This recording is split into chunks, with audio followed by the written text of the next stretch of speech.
All right, so here we are, we're back, and this is going to be part 2, answering Justin's question about what microphone he should use for his stand-up routines, because he's a comedian, he's on stage, he wants to get some good audio. And if you didn't see part one we talked about cameras. He was looking for a camera that would do well in low light, that was less than $500. So if you have not seen that and you want to see that, make sure you click up there somewhere so you can go ahead and watch that. But let's talk about microphones. Now, first off, before we talk about mics, one solution you may want to think about, because you're probably already talking into a mic at your bar or venue where you're performing, you could tap into their system and take audio from that mic. So that's one solution, and here's a way you could do that. So you could get something like this. This is a Tascam Dr40. I've owned this for many years. On the bottom of it, there's XLR and a 1/4 inch inputs. And a lot of times when you're at these venues, there'll be some type of soundboard, or a lot of times speakers will have outputs that will allow you to connect into this. You hit record and you're getting good clean audio going in there. You just need to buy the cable. You need XLR, you need 1/4 inch. Usually it's going to be one of those. So that's an option. Something like this though, I think this is like $180 or something. I'll put links down below.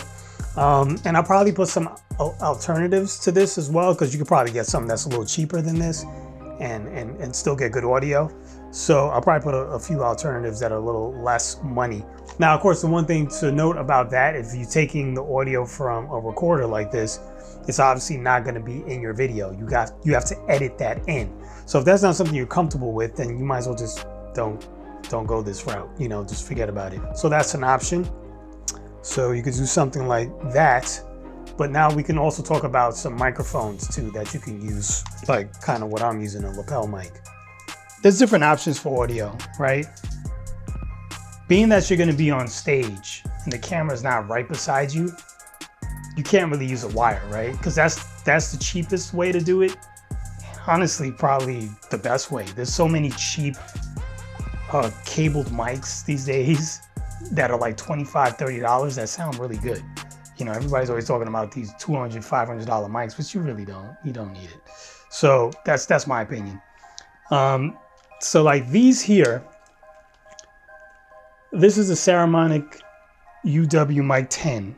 And it's been on my channel a couple of times. I've talked about these. Very old. I've had this for a very long time. I think they still sell them though on Amazon. I'll put links below. Like I said, this is a UHF system. Has a very, very far distance. It's very clear.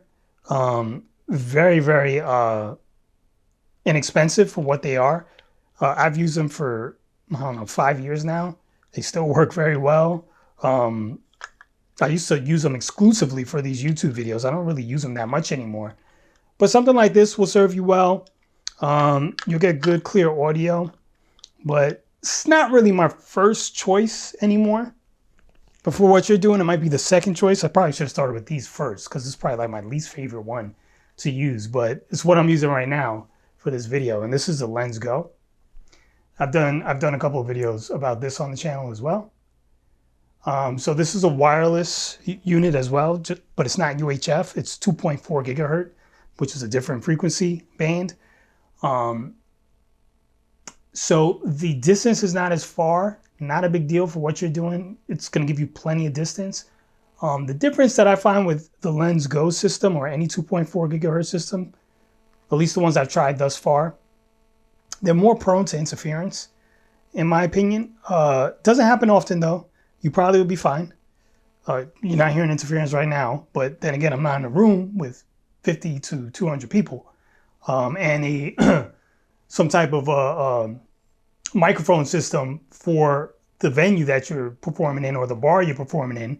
You're going to be talking into some type of mic that's going to be wireless too. And sometimes it could cause interference with this. I've seen it happen before when I shoot weddings. So that's something to look out for. Doesn't always happen. Doesn't happen a lot at all, but it has happened. So there's that. So yeah, something like this is a good option. This is the Lens Go 348Cs. I'll put them down in the description. There's also the Rode Wireless Go 2 that a lot of people use that are very similar to this. Actually, it's the one that came out before this. This is like the imitation wireless Go 2. So the wireless Go 2s are going to be a little bit more money. And the way you get the audio off of those units is different from this. So if you need to get the audio off, because that's the thing with the wireless system. Right now, I don't need this. I can actually record with this. I can record to this unit independently. Oh, almost turned it off. Using this SD card as a backup. But, you know, with this particular unit, it's kind of useless because it really doesn't work well. And I explained that in the video. But you could do that with this. You have backup audio and the audio that is being transmitted to your camera in real time with the video. So it's kind of a 2-for-1 deal, which is kind of cool. But that brings me to the last option, which to me is the best option. And it kind of depends on how you edit your stuff. But these are the Tascam Dr40Ls. Bring it a little closer. These have been on my channel quite a few times as well. See it right there. The way these are a little different is it's not a transmitter. It's not a wireless mic system. This is just an audio recorder. You know, put the mic on, put this in your pocket. It's recording audio to an SD card that's in the device. When you're done, you pull it out, put it on your computer, and now when you're editing, you sync that audio to the video. So whatever's coming through your camera, you replace it with what's on this, and now you have beautiful, crystal clear audio, super professional sounding. It comes with a backup source too, so you can record your audio at one level, and then you can set another level that's like 12 dB lower. So just in case, you know, you get really loud and animated when you're telling your jokes, man, I was down there at the bar, I saw this girl, and she was, whatever you're saying, now it can turn it down for you just in case you get really loud and the audio's starting to peak. You have a separate track that's a little lower. And yeah, I mean, I use these at every wedding for like the past 2 or 3 years. This has been my main audio source for ceremonies, and it never fails me. You don't have to worry about interference from other mics and stuff in the room or other whatever in the room that's causing interference. There is no interference because it's just a recorder. There's no wireless anything going on. So my favorite option if you're comfortable syncing stuff when you edit. If you're not, then, well, don't get it. All right, and let me just mention this as well because I kind of forgot about this point. So the Lens Go system, you know, you can mount it or attach it to your shirt like this. So it can go there, right? And you don't have to have a microphone plugged into it. You could take this out and just plug it into your shirt. I don't love that because of the flashing lights on it. You can cover it with some like dark tape or something so you don't see it. If that's something you want to do, you can do that because it does not come with this lapel mic. It doesn't come with this. So this is my own. So you have to buy that separately. It's not like they're all that expensive. You just go on Amazon, do a search for Lavalier mic. And, you know, there's some options that are like $20, $35. I'll put some links down below, some affiliate links and stuff that obviously I'll get a cut from if you guys purchase from those links, just so you know. It doesn't cost you anything, but it helps the channel. Anyway. So I'll put some of those down below, but keep that in mind. So you buy this and then you still got to buy a lav mic, which I think is the best thing to do instead of just attaching this to your shirt. Plus the sound is much better when you do it this way than just have this on your shirt. It's much better. The Tascam Dr10Ls that I mentioned, the recorder, this one comes with a mic. So you don't have to get it separate. It comes with a microphone. It sounds really good.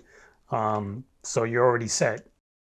And here's another option too. You could get something like a Zoom H1N, which is, I don't have that exact recorder, but it's a smaller recorder than the one I showed you earlier. It's going to be around this size, maybe slightly bigger. The nice thing about something like this, and this one happens to be an Olympus DM620, which they don't really make anymore. That's why I'm not suggesting it. But the nice thing with smaller ones like this, they don't have those XLR inputs or a 1/4 inch, the big connections that you find off of the back of a speaker or a mixer.